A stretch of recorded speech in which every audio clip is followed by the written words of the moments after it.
तो नहीं है। ये देखिए कोट छट्टे को यही जा रहा है, यहीं से मुड़ना है हमने। अब ये खजूर आगे से लेनी पड़ जाएगी आपको।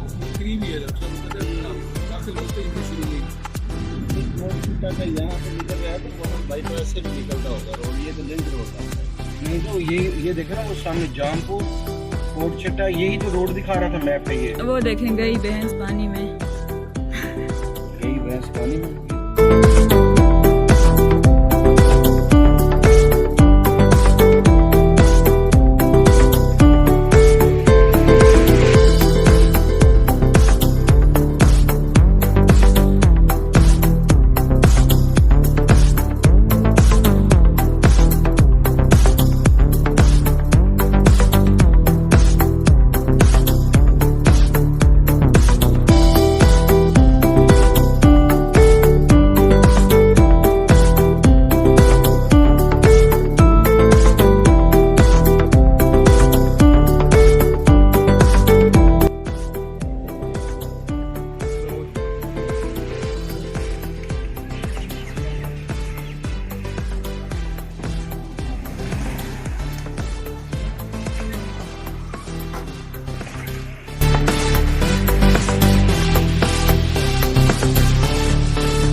बस ठीक है। खाते साहब कह रहे हैं कि किसी जगह पे रुको ते 2 तलियां बोतलां प्यारियां ने चाय पीवा नहीं यार, हम दूर है, नजर बोतलियां बहुत दूर है।